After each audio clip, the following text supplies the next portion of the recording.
મિત્રો, પુરુષ જાત માટે એવું કહેવાય છે કે પુરુષો પથ્થર હૃદયના હોય છે, કઠોર હૃદયના હોય છે, પણ આ વાત સાચી નથી. સાચું કહું મિત્રો તો પુરુષો છે ને સ્ત્રીઓ કરતાંય વધારે પેલું શુદ્ધ ગુજરાતીમાં કહું તો સંવેદનશીલ હોય છે પુરુષો.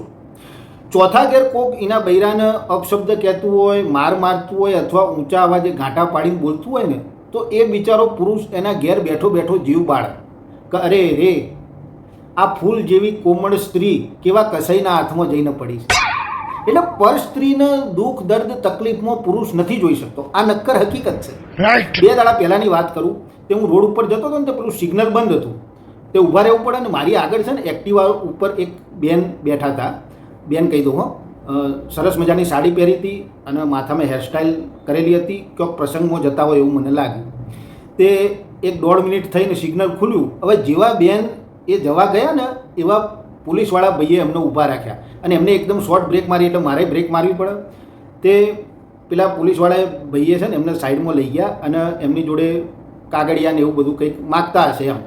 તે હું ઊભો રહ્યો સાઈડમાં, મેં બાઇક પાર્ક કર્યું અને ઊભો રહ્યો, કારણ કે કોઈક તકલીફમાં હોય કોઈ સ્ત્રી અને આપણે ઊભા ના રહીએ તો ખોટું પડે ને યાર. એટલે પછી એ બે વચ્ચે કોઈક મગજમાં, એટલે હું નજીક ગયો. એટલે પેલા સાહેબ બેન જોડે હેલ્મેટ માગતા હતા કે તમે હેલ્મેટ કેમ નથી પહેર્યું. હવે પેલા બેન એમને સમજાવતા હતા કે સાહેબ મારે પ્રસંગમાં જવાનું છે, હવે હેલ્મેટ પહેરવું તો મારું માથું ના બગડી જાય. હવે વાત બેનની મુદ્દાની સાચી. એટલે પેલા પોલીસવાળા ભાઈ કે ના બેન એવું બધું માણસાઈ જેવું ના ચાલે, પણ તમારે અહીં તો કાયદાનું કામ કરો એટલે તમારે 500 રૂપિયા મિનિમમ દંડ ભરવો પડશે આ તમે હેલ્મેટ નથી પહેર્યું એટલે એ બેન પાકીટે પાછા ઉતાવળમાં ઘેર ભૂલી ગયા હતા. મેં એવું સાંભળ્યું એટલે મારથી રહેવાયું નહીં. એટલે હું પેલા પોલીસવાળા ભાઈને સાઈડમાં લઈ ગયો. મેં કીધું સાહેબ એ બેન ક્યાંક પ્રસંગમાં જતા લાગે છે એટલે માણસાઈની દ્રષ્ટિએ તમે જવા દો. તો કે ના, એમ ના જવા દેવાય, કાયદો તો કાયદાનું કામ કરે જ, મિનિમમ 500 રૂપિયા બેને દંડ ભરવો પડશે અને એમની જોડે પૈસા ના હોય તો ઘેરથી મંગાવે ગમે તે કરે પણ એમને અહીંયા ઊભા રહેવું પડશે.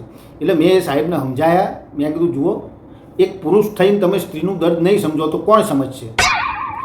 તો કે ના, એ બધું ના ચાલે. સાહેબ થોડા સ્ટ્રીક હતા એટલે મેં કીધું સારું, હું ધર્મ સંકટમાં મુકાયો યાર. તે મેં ખીચામાં હાથ નાખી અને 500 રૂપિયા સાહેબને આલ્યા. મેં કીધું હવે તમે બેનને જવા દો.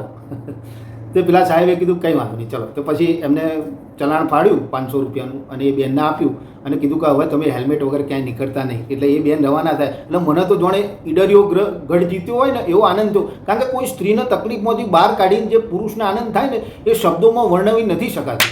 કારણ કે પુરુષો સંવેદનશીલ હોય છે, ઇમોશનલ હોય છે. એટલા એમ કહેવાનો મતલબ એ છે. પછી એ બેન તો જતા રહે. પછી સાહેબ મારી જોડે આવ્યા. પછી મારા કાગળિયા માગ્યા. એટલે મેં હેલ્મેટ નહોતું પહેર્યું ને પીયુસી નહોતું ને લાયસન્સ એ ઘેર હતું ને બધું. પછી 2500માં પત્યું. પણ કહેવાનો મતલબ શું છે કે પર સ્ત્રી તકલીફમાં હોય ને એ પુરુષ જોઈ નથી શકતો. મારો